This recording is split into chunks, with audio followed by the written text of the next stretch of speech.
daran, wenn du dich einmal für eine Abtreibung entschieden hast, dann... Ja, aber ich habe doch keine Zeit mehr. Trotzdem. Ich möchte einen Einbruch melden. In der Pension Fiona Beckmann, im Off-Limits. Aber zum Glück gibt es ja noch andere Beratungsstellen. Meine Freundin war neulich bei so einer und die war total zufrieden. Und wo ist die? Mein Adressbuch ist weg. Ich hab's immer hier in der Schublade. Vielleicht hast du es diesmal in deinem Handtäschchen. Ich werde trotzdem abtreiben. Wenn du das tust, dann Was dann? bist du nicht mehr meine Tochter.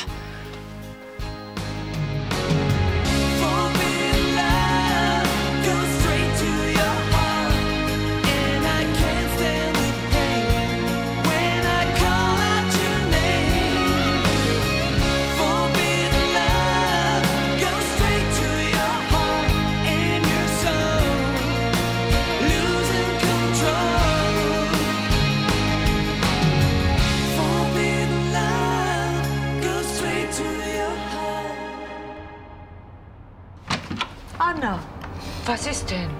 Komm rein. Tag, Frau Brandner. Was ist denn passiert? Ich kann nicht mehr nach Hause. Bist du etwa wieder von zu Hause weggelaufen? Meine Mutter hat mich rausgeschmissen. Wie bitte? Ja, sie hat gesagt, dass ich nicht mehr ihre Tochter bin, wenn ich das Kind abtreibe. Na, nun setz dich erst mal. Dann erzähl mal in aller Ruhe, was genau passiert ist. Ich war bei der Beratung, die von Susanne. Und das hast du erzählt? Mhm. Und dann hat sie mir gleich gedroht. Ja, hast du ihr denn nicht erzählt, warum du zu einer anderen Beratung gegangen bist? Doch. Also ich hab's versucht. Ja und? Was hat sie da gesagt? Sie hat nur geschimpft. Inzwischen redet sie nur noch von ihrem Baby. Das gibt's doch nicht. Für sie bin ich eine Mörderin. Dass sie für dich in deiner Lage so gar kein Verständnis hat. Mich braucht sie nur noch, um das Baby für sie auszubrüten. Ich halte das einfach nicht mehr aus bei ihr. Ja, das glaube ich dir. So viel Stress würde ich auch nicht aushalten. Also Stress ist jetzt das Letzte, was du brauchst, Anna. Weißt du, ich schlage vor, du ruhst dich jetzt erst mal ein bisschen bei uns aus. Und ich gehe noch mal zu deiner Mutter und rede mit ihr. Hm? Susanne, bleibst du bei Anna, bitte? Ja, klar. Die hört auf niemanden, Frau Brandner. Ich habe es schon so oft versucht. Irgendjemand muss sie doch zur Vernunft bringen. Das schafft keiner. Nicht mal sie. Na, wollen wir mal sehen.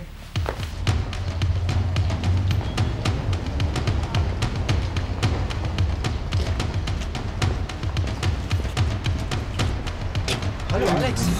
Henning, welch seltener Glanz an dieser Hütte. Seit wann stehst du auch auf Junkfood? Sophie hat mich angerufen. Was kriegen Sie dann, junger Mann?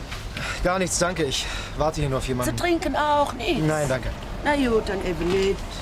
Nicht mal ein Bier? Wirklich nicht. Hi. Hallo. Hi. Na, wartest du schon lange? Nee, ich bin gerade erst gekommen. Hi, Alex. Alles klar? Willst du eine Currywurst? Nee. Wirklich nicht. Pommes. Nein, danke. Warum sind wir denn hier verabredet? Mir ist leider inzwischen der Appetit vergangen. Ist der Ärger im Kuckucksnest? Nein, die Kids sind okay. Sag mal, Alex, der Typ, der neulich nach mir gefragt hat bei dir, wie sah der aus? Wie sah der aus? Überleg bitte genau. Ja, mach ich ja. Mir fällt aber nichts ein. Es war so eine aller Welt-Tiny. Durchschnittliche Größe, unauffällige Erscheinungen. Ja, weiter. Alter, Haarfarbe, Gesicht. So Ende 20, würde ich mal sagen. Gesicht weiß ich nicht. Toll. Halb Düsseldorf. Ist Ende 20. Was ist denn so wichtig an dem? Henning. Ein wildfremder Mensch fragt nach mir in der Pension. Und hinterlässt keinen Namen. Dann geht mitten in der Nacht die Alarmanlage bei uns los. Die Kneipentür steht offen und mein Adressbuch ist weg. Kann Zufall sein. Ach Quatsch, das ist kein Zufall. Werner Breidenbach hat mir gerade erzählt, dass wieder jemand nach mir gefragt hat. Wieder kein Name. Soll das auch ein Zufall sein? Vielleicht will dich ja ein verflossener Lover überraschen. Sehr, sehr witzig. Das finde ich überhaupt nicht. So eine Sprüche haben mir gerade noch gefehlt. Mein Gott, es war ein Scherz. Gegen dich hätte so ein verflossener Lover doch eh keine Chance. Komm, lad euch zu einer Runde Pommes ein. Das ist gut für die Seele. Gerda? 2 Pommes bitte. Nee, lass mal.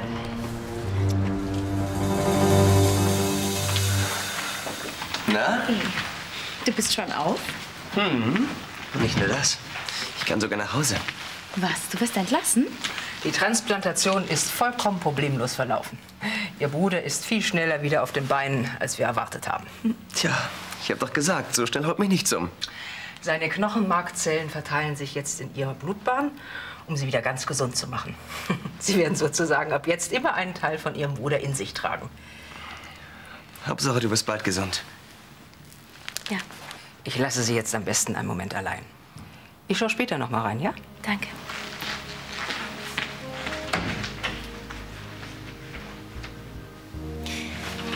Was mit Friedenau? Weißt du schon, ob du zu uns kommst? Ich muss erst mit Arno reden. Ich dachte, das hättest du schon getan.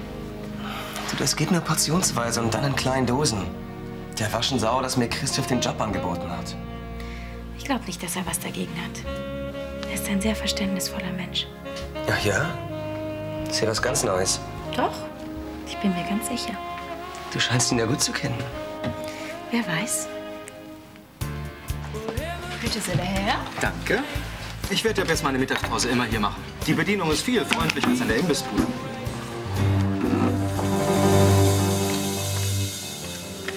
Mal, wie kommt das denn hierher? Ich hab's dir doch gleich gesagt. Es ist dir bestimmt nur aus der Tasche gefallen, ohne dass du es gemerkt hast. Ja, Henning, bestimmt. Es ist von der Schublade in meine Tasche gehüpft und von dort aus auf den Boden gekrochen. Das wäre eine mögliche Erklärung, ja. Wenn es die ganze Zeit da gelegen hätte, hätte es längst jemand gefunden. Spätestens beim Saubermachen oder so. Und was schließt du daraus? Jemand hat mein Adressbuch geklaut und zurückgebracht. Sehr logisch. Das war wahrscheinlich der große Unbekannte. Ja, genau. Wer denn sonst? Was ist so interessant an deinem Adressbuch? Deine Telefonnummer natürlich. Und warum sollte sich jemand die Mühe machen, es zurückzubringen? Du meinst, ich spinne, ja? Jeder normale Dieb hätte doch 10-mal eher die Kasse mitgehen lassen. Wer sagt denn, dass es ein Dieb war? Und was heißt hier schon normal? Jemand verfolgt mich. Ich weiß es einfach. Jawohl, Miss Mau. Entschuldigen Sie bitte, könnten Sie mir vielleicht sagen, wo ich Julia von Arnstetten finden kann? Ja, Tag. Tag. Hier. Dahinter Ihnen, da liegt sie. Ja. Aber Sie wollten gerade auch zu ihr. Ja, sie hat momentan auch Besuch. Sie werden wohl auch noch ein wenig warten müssen. Kann es sein, dass ich gerade jetzt das Vergnügen habe, Julias leiblichen Vater persönlich kennenzulernen? Ja, das ist wohl so. Endlich bekomme ich Sie auch mal zu Gesicht. Ich habe schon sehr viel von Ihnen gehört. Julia hat genau Ihre Augen. Eine zauberhafte junge Frau und so tapfer. Ja, das ist sie. Und Ihr Sohn Jan, ein ausgesprochen netter und sympathischer junger Mann. Aber was rede ich da? Ich habe mich Ihnen ja noch gar nicht vorgestellt. Charlie Schneider, Clarissas beste Freundin. Branda, ja, angenehm. Und Sie kommen öfters nach Düsseldorf? Sie wohnen ja in Köln, denke ich, ja? Oh, Clarissa, was für ein glücklicher Zufall. Glitzert. Ich habe mich gerade mit Herrn Brandner angefreundet. Du brauchst uns also gar nicht mehr vorzustellen. Ich nehme an, du bist hier, um Julia zu besuchen? Ja, natürlich. Ich wusste ja nicht, dass ich das Glück haben würde, mit Herrn Brandner zusammenzutreffen. Du kannst jetzt zu ihr. Wollen wir nicht anschließend alle noch auf einen Drink irgendwo hingehen? Tut mir leid, ich habe zu tun. Herr Brandner sicher auch. Ja, ich muss natürlich sofort nach Köln. Ich wollte nur meinen Sohn hier abholen. Schade, ausgesprochen schade, aber aufgeschoben ist ja nicht aufgehoben, oder? Wolltest du nicht Jan abholen? Ja, natürlich. Was meinen Sie? Erstmal wollte ich Ihnen sagen, dass Sie sich um Anna keine Sorgen zu machen brauchen. Sie ist bei uns. Das überrascht mich nicht. Und? Frau Konrad, ich möchte Ihnen wirklich nicht zu nahe treten, aber... Nicht nahe treten, dass ich nicht lache. Nachdem Sie sich unentwegt in unser Leben einmischen? Frau Konrad, Anna ist zu uns gekommen, weil sie einfach nicht mehr weiter weiß. Herzlichen Glückwunsch. Das haben Sie ja fein hingekriegt. Niemand von uns will Anna in irgendeiner Weise manipulieren. Ach nein? Frau Konrad, Anna muss diese Schwangerschaft wollen. Das müssen Sie doch verstehen. Ungeborenes Leben hat ein Recht auf Schutz. Das müssten Sie eigentlich verstehen, Frau Brandner. Ja, aber geborenes Leben auch. Das ist keine leichte Entscheidung für ein 15-jähriges Mädchen. Dafür hat sie mich. Ich hätte unser Kind schon groß gekriegt, wenn Sie nicht mit Anna zu dieser Beratung gegangen wären. Die Beratung sollte Anna lediglich die Chance geben, frei zu entscheiden. Frei, frei! Anna hat mir ins Gesicht gesagt, dass sie abtreiben will. Was ist da frei? Das ist ungeheuerlich. Wenn Anna das tut, dann braucht sie nie wieder zurückzukommen. Frau Konrad, Sie sind Ihre Mutter. Das Wort Mutter bedeutet Anna sowieso nichts. Und Ihnen anscheinend auch nicht. Es ist jetzt besser, wenn Sie gehen. Sofort.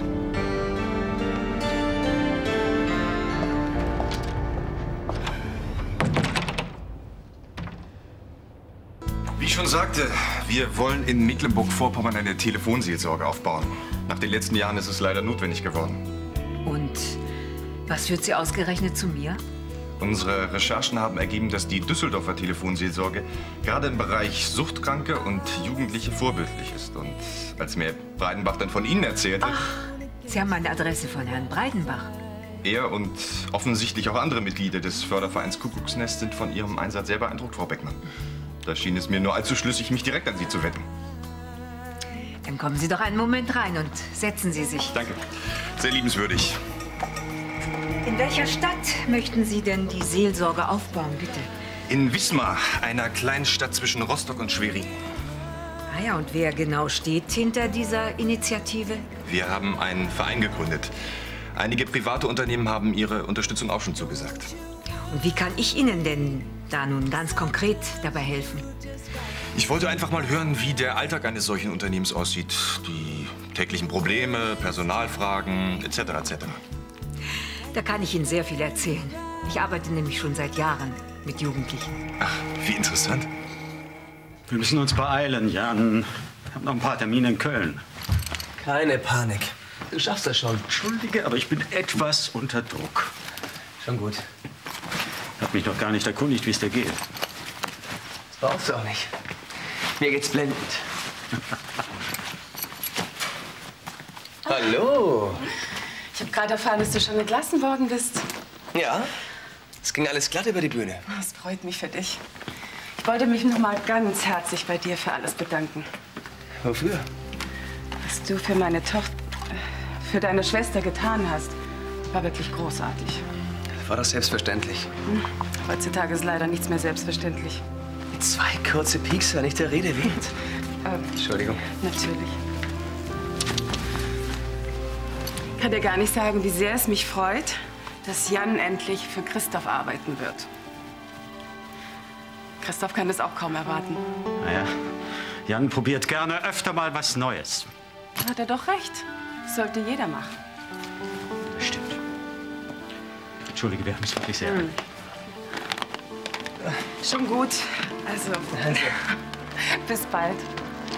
Und nochmals vielen, vielen Dank. Und mit welchen freiwilligen Helfern haben Sie die besten Erfahrungen gemacht? Wie meinen Sie das? Naja, gibt es Ihrer Meinung nach Personengruppen, die sich für diese Art von Arbeit besonders eignen?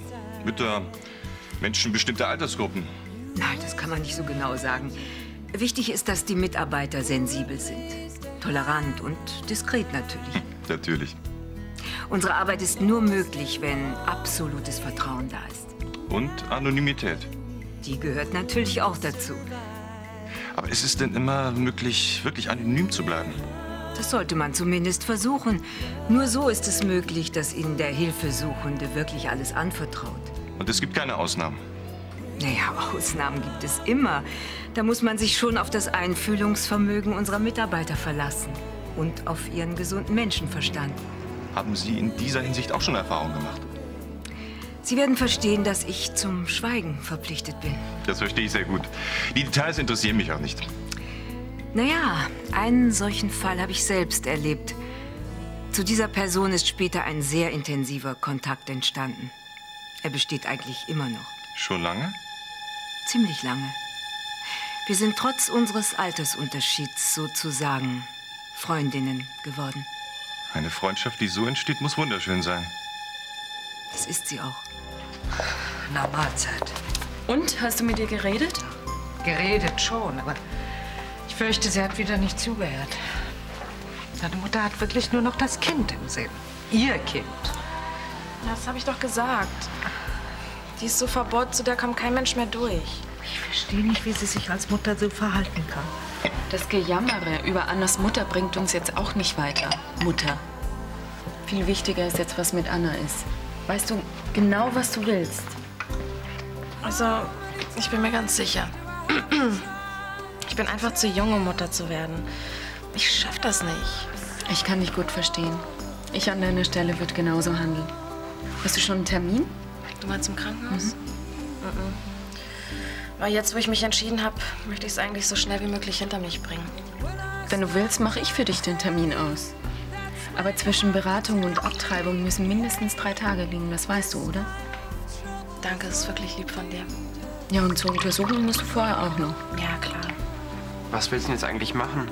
Ich meine, du kannst doch nicht mehr zurück nach Hause, oder? Du bleibst bei uns, Anna. Wenn du willst. Danke, Frau Brandner. Ich weiß gar nicht, was ich sagen soll. Du brauchst gar nichts zu sagen. Du gehörst ab sofort zur Familie.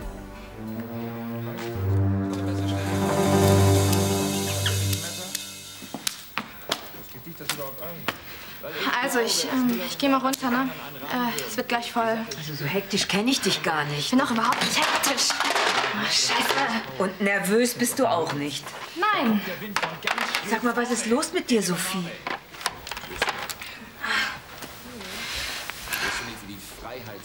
Ich habe so eine Angst. Angst? Wovor denn? Ich habe ständig das Gefühl, dass mich jemand verfolgt. Ja, aber wer soll dich denn verfolgen? Ich weiß es nicht. Mein Vater. Oder ein Ex-Freier. Was weiß ich? Ach, jetzt nach so langer Zeit. Das kann ich mir nicht vorstellen. Doch. Erinnerst du dich nicht an die offene Tür, als der Alarm hochging? Na ja, das kann doch mal vorkommen. Und mein Adressbuch? Das passiert mir laufend. Mit zunehmendem Alter wird man halt vergesslicher. Ich bin aber ein paar Jahre jünger als du, falls du das auch vergessen hast. Also ich kenne dich nicht wieder, Sophie. Bei Alex hat sich jemand nach mir erkundigt. Und im Asyl. Und keiner weiß, wer der Typ war oder was er wollte. Im Asyl? Das kann ich dir vielleicht erklären. Das war sicher derselbe junge Mann, der heute Nachmittag hier war. Was? Ja, Werner Breitenbach hat ihn zu mir geschickt. Was wollte er? Er wollte Verschiedenes erfahren über meine Erfahrungen in der Telefonseelsorge. Von der Presse oder was? Nein, aus den neuen Bundesländern. Die wollen da einen ähnlichen Service aufbauen. Und wie hieß er? Tja, Langer oder so ähnlich. Ach, hab's vergessen. Bin eben nicht mehr so jung wie du. Das kann kein Zufall sein. Ja. Schön, dass du wieder da bist. Mama, ich war gerade mal eben 2 Tage weg. Ja, nun tu mal nicht so heldenhaft. Ja, ruh dich erst mal ein bisschen aus. Ich lieg doch schon. Wie geht's Julia? Mir geht's relativ gut. Den Umständen entsprechend eben. Hast du denn Julia nicht noch mal gesehen? Ah, das war nicht möglich. So viel Zeit hättest du ja wohl für deine Tochter aufbringen können. Das wäre momentan auch gar nicht so gut gewesen, wisst ihr? Wegen der Ansteckungsgefahr. Oh. Außerdem war Clarissa gerade bei ihr. Ja, gibt es Neuigkeiten von Florian und Anna? Ja, eine Menge. Seit ein paar Stunden wohnt Anna bei uns. Ihre Mutter will sie nicht mehr sehen, wenn sie das Kind nicht bekommt. Habe ich richtig gehört? Anna wohnt jetzt bei uns? Ja. Ach, und das erfahre ich einfach so nebenbei. Ich weiß es selbst erst seit heute Mittag. Und wessen brillante Idee war das, wenn ich fragen darf? Meine. Und wer bitteschön erspart mir jetzt die Auseinandersetzung mit ihrer Mutter? Ich habe keine Lust auf weitere Besuche von Frau Konrad. Anna kam hier völlig aufgelöst an. Ich konnte sie doch nicht einfach wegschicken. Wohin denn auch? Was weiß ich? Ach, sag mal, Arno. Wenn du Annas Mutter schon kaum ertragen kannst, was meinst du dann wohl, wie es Anna dabei geht? Und Anna ist nebenbei bemerkt auch noch schwanger. Von unserem Sohn, falls dir das entfallen sein sollte. Wohl kaum. Ist das alles, was dir dazu einfällt? Wenn du Anna heute Mittag erlebt hättest, hättest du genauso entschieden wie ich. Du hättest auch nicht auf mich gewartet mit deiner Entscheidung. Anna bleibt hier.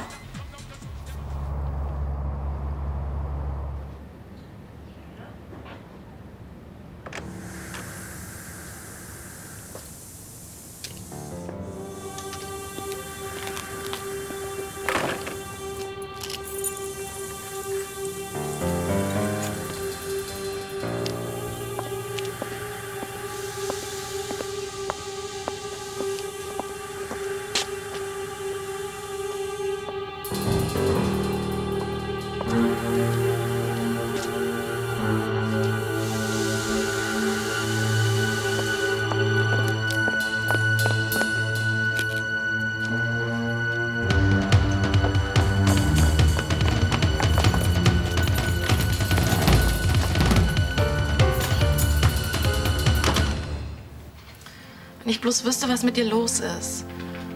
Warum ist sie so zu mir? Sie ist doch meine Mutter.